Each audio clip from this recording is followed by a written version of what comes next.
Order po ako, ma'am, isa.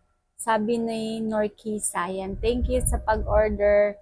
Ito po, meron tayo ditong Sleepwell, Vita Sleepwell, melatonin po siya. Ito po ay gummies.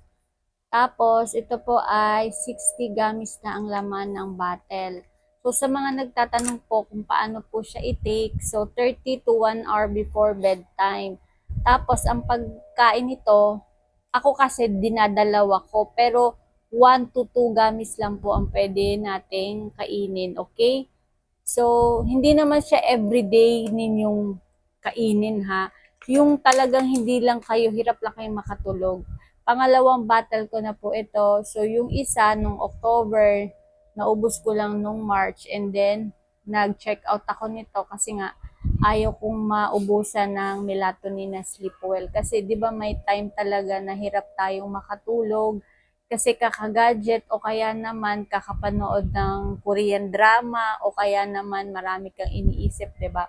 So, salamat. Sa mga hindi pa nag-check out nito, subukan nyo na po yung ating Vita Sleep Well Melatonin Gummies.